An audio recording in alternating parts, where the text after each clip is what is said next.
Explore Bali lagi nih. Kekayaan budaya Bali gak ada habisnya good people.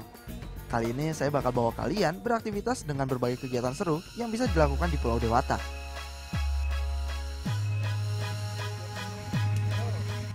Awali aktivitas seru, ATV jadi pilihan pertama saya. Dengan hawa sejuk di daerah Puhu, Gianyar, Bali, Balaji Adventure juga bisa jadi pilihan kalian. Jaraknya memang lumayan jauh sih, sekitar 1 jam dari kota Denpasar. Tapi saya jamin, semuanya bakal kebayar deh. Buat yang pertama kali naik ATV, mungkin memang butuh penyesuaian. Ditambah lagi, jalurnya nggak rata sampai tergenang kayak gitu.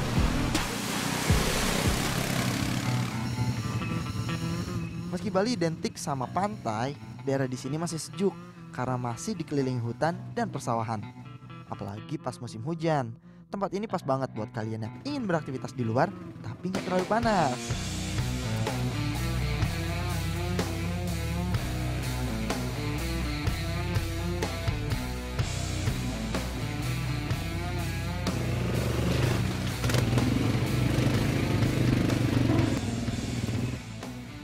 Oh iya, akan lebih aman bagi pemula ditemani pemandu ya. Selain biar nggak nyasar, jalan rame-rame atau minimal berdua itu penting untuk jalur-jalur menurun seperti ini. Nggak boleh sendirian, karena yang di depan punya tanggung jawab untuk menahan rekannya yang di belakang, biar nggak kepleset.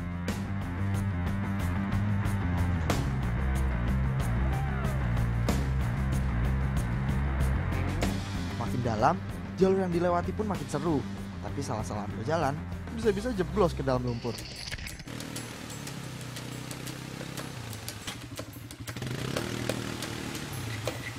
Ini nih, yang susah kalau misalkan tadi apalagi habis hujan, nih lumpur kayak gini, udah tergenang makin licin. Akhirnya mau ngomong ada dorong sama Belinya. Dorong ya Beli? Ya. 1, 2, 3.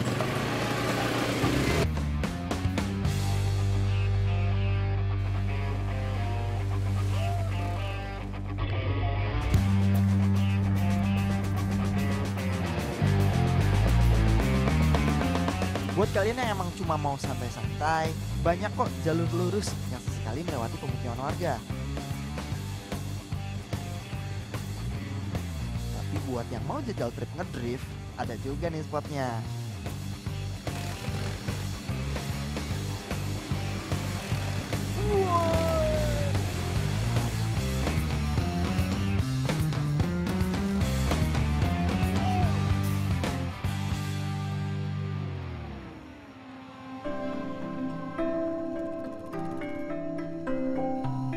Nah kalau udah capek, wajib buat kalian berhenti di rest area bagian atas.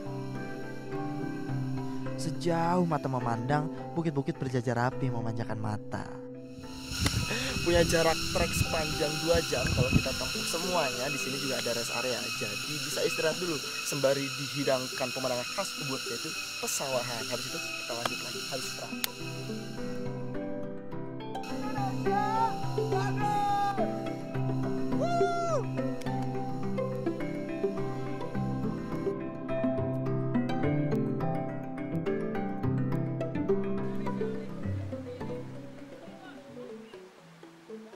Habis kotor-kotoran, lanjut ke kegiatan selanjutnya, rafting.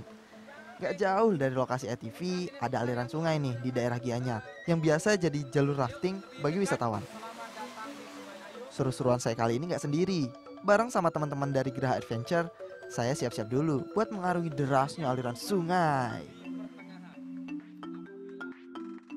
Waktunya beraksi. Kurang lebih perjalanan akan memakan waktu sekitar 3 jam.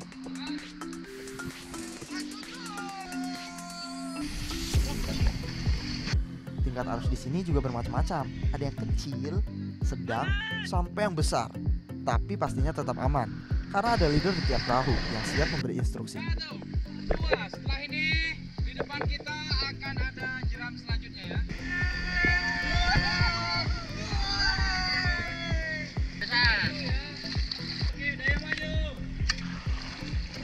Penting loh mendengarkan instruksi leader, karena air yang nggak bisa diprediksi, terkadang derasnya arus bisa membawa perahu kita sampai tersangkut, bahkan terbalik.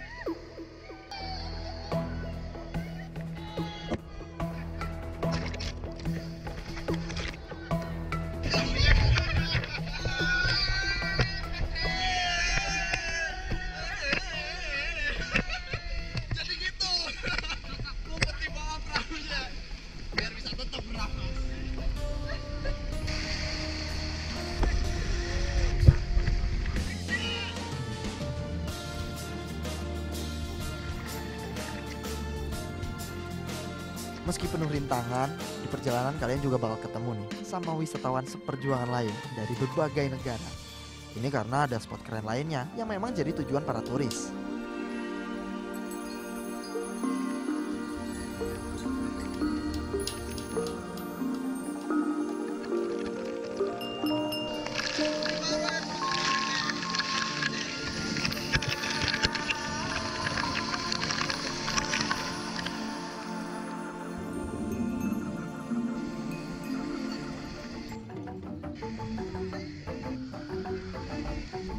Emang seru rafting rame-rame kayak gini.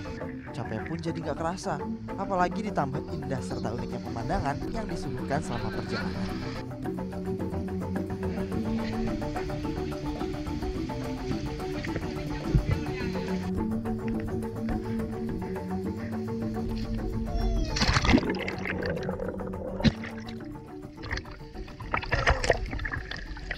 Habis rafting, istirahat, tenang, sebelahnya ada ukiran-ukiran batu.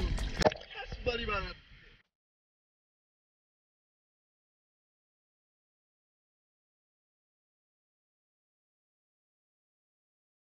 Bali emang gak pernah kehilangan ciri khas budayanya. Selalu aja ada cara untuk menunjukkan keindahannya ke mata dunia.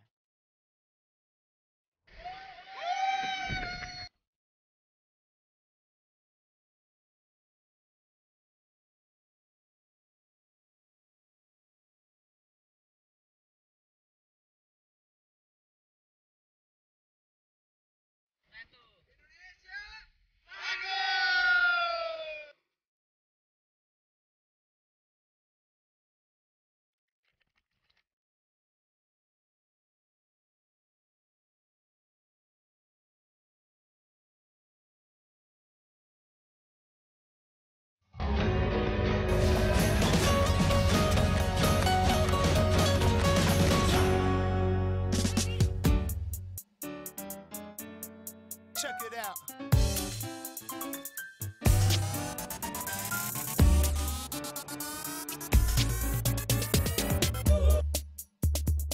Keindahan pantai Bali emang udah gak diraguin lagi. Dari situ akhirnya juga menjadi lahan rezeki untuk warga Bali. Seperti wisata water sport salah satunya. Sudah gak aneh kalau main ke beberapa pantai di Bali terus nemuin fasilitas kegiatan water sport kayak gini. Dan salah satunya mau saya coba nih. Ini namanya flyboard.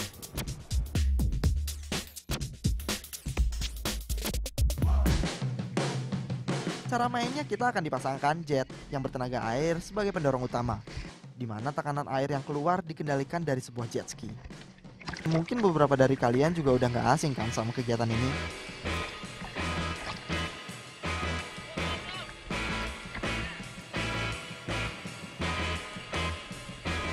Meskipun kelihatannya gampang, ternyata untuk bisa sekedar berdiri tegak di flyboard ini susah banget. Dari durasi setengah jam yang dikasih sama belinya, cuma sekali saya bisa benar-benar berdiri pakai alat ini. Itu pun cuma beberapa detik. Sisanya jatuh semua alias gagal.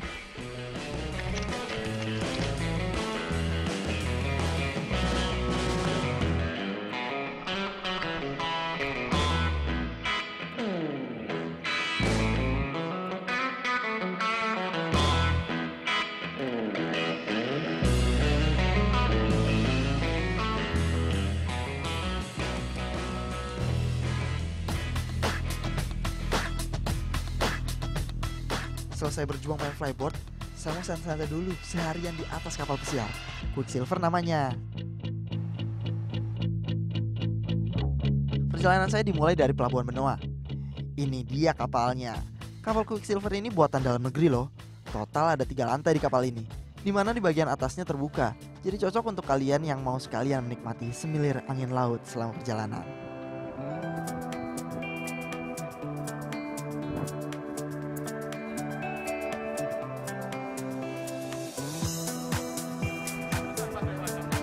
Nantinya kita akan berkunjung juga nih ke Pulau Nusa Penida. Tapi sebelumnya kita akan transit dulu di Pelabuhan Apung atau yang disebut Proton.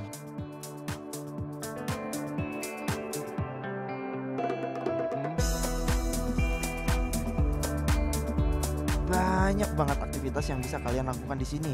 Dimulai dari masuk ke dalam semi submarine buat yang nggak bisa berenang, diving buat melihat dan berinteraksi langsung sama berbagai ikan yang ada,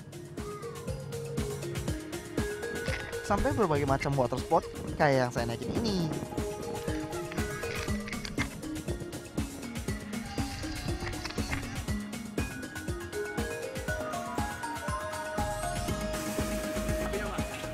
Jangan khawatir, jangan takut kelaparan. Kalau udah puas main, ada disediakan makanan juga nih untuk para penumpang. Tersedia dengan berbagai menu, siap disantap.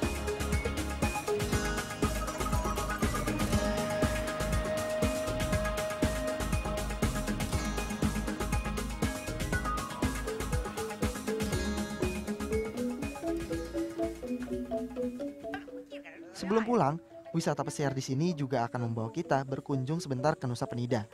Di sini kalian bisa beli berbagai cenderamata atau oleh-oleh untuk dibawa pulang. Kalian juga bisa loh pakai pakaian khas Balinya langsung di tempat.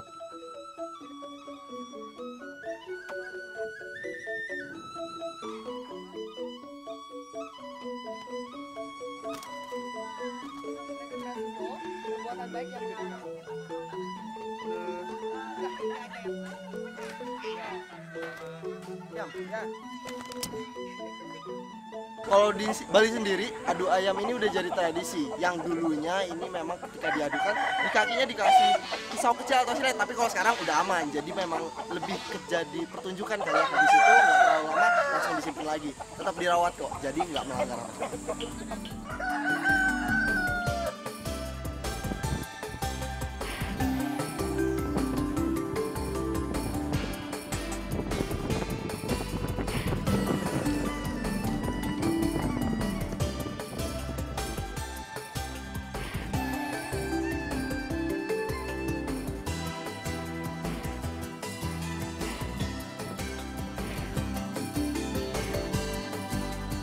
Indonesia, bagus.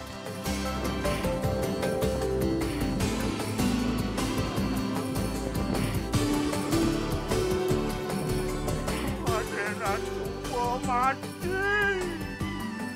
Sedih memikirkan diri sendiri sampai sekarang jomblo.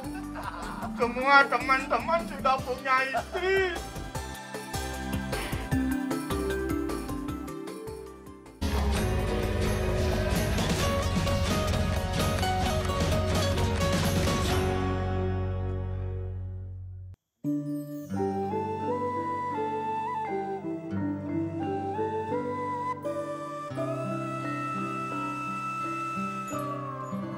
Keliling menikmati indahnya Pulau Bali udah, tapi nggak lengkap kalau kita nggak beli oleh-oleh sebelum pulang.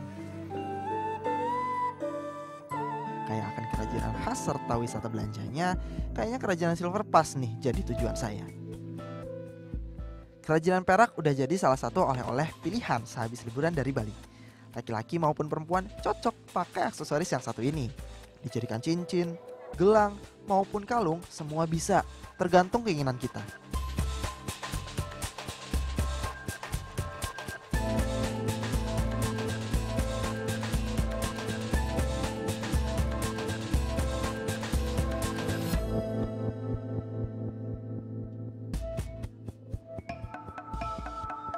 Dikerjakan dengan teliti, kerajinan perak punya nilai tersendiri bagi yang menerima. Apalagi kalau dibuat dari tangan kita sendiri. Makanya, saya mau bikin langsung nih salah satu aksesoris dari perak khas Bali sebelum pulang.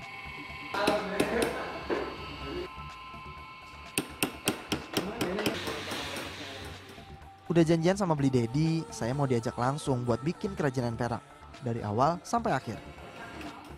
Ini dia tempatnya. Beberapa pengrajin sudah duduk rapi di bagiannya masing-masing. Berbagai aksesoris pun dibuat apik. Nah, kalau biasanya yang kita lihat udah kelihatan rapi, di sini saya baru tahu kalau ternyata membutuhkan banyak biji perak untuk membuat berbagai aksesoris. Dari tahap peleburan ini saja, saya cuma mendapatkan 1 batang perak setelah proses pencetakan kayak gini.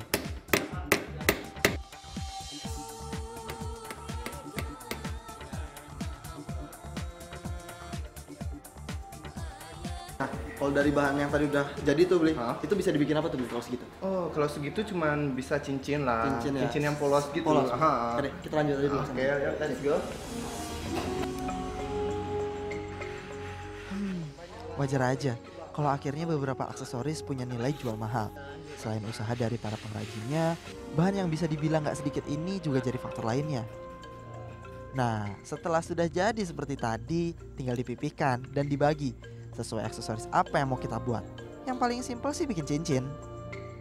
Setelah dipipihkan dan dipotong sesuai keinginan, diukur dulu nih ukuran dari cincin yang mau kita buat. Kalau udah pas, baru disatukan dengan lem khusus untuk bahan perak. Ini adalah pijar. Nah, ini pijar ini adalah kayak lem itu untuk khusus untuk perak, memang untuk perak. Selama proses penempelan, cincin harus terus dipanasi, yang sekaligus jadi bagian paling susah menurut saya.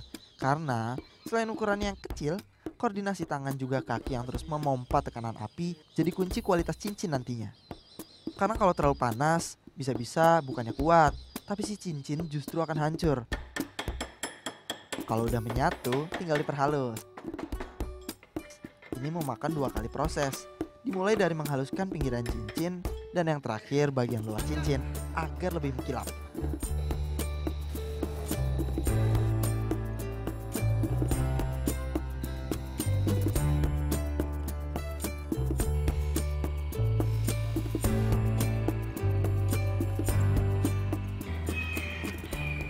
Indonesia bagus.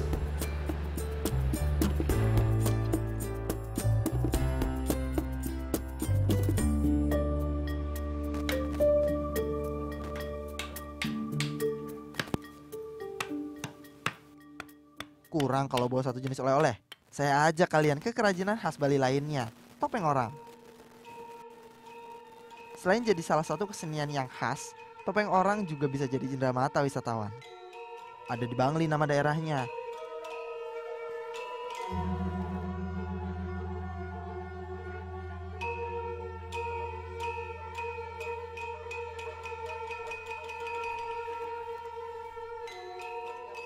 Saya beruntung bisa lihat langsung berbagai koleksi topeng orang ditemani Pak Agung.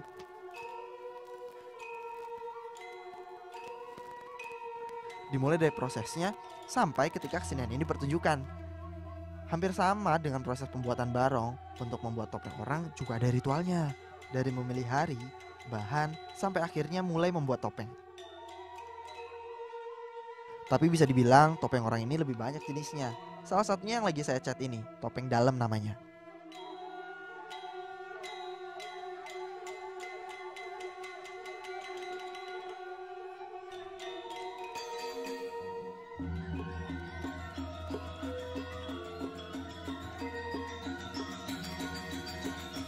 Di sini juga ada loh seniman penari topengnya, Ana Agung Gederai nama beliau.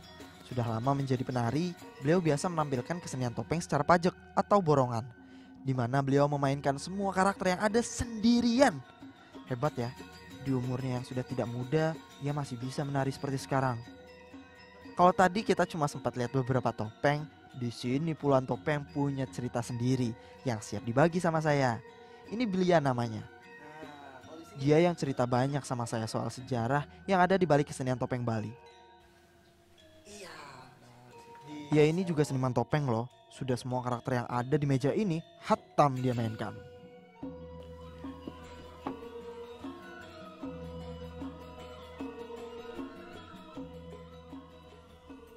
Woi. Mami tangan lu garo, cicak. Aderan semua mati. Sedih memikirkan diri sendiri sampai sekarang jomblo. Semua teman-teman sudah punya istri. Tuh, jomblo-jomblo di sana. Sakit tapi nggak berdarah.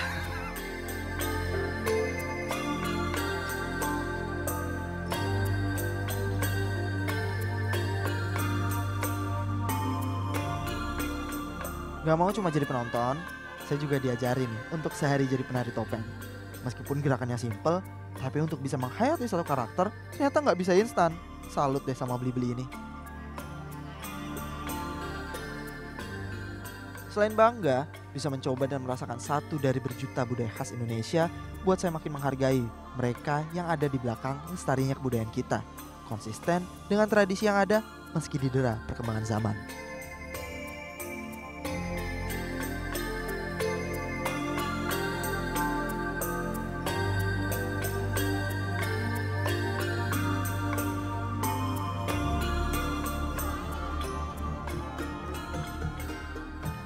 Indonesia becik.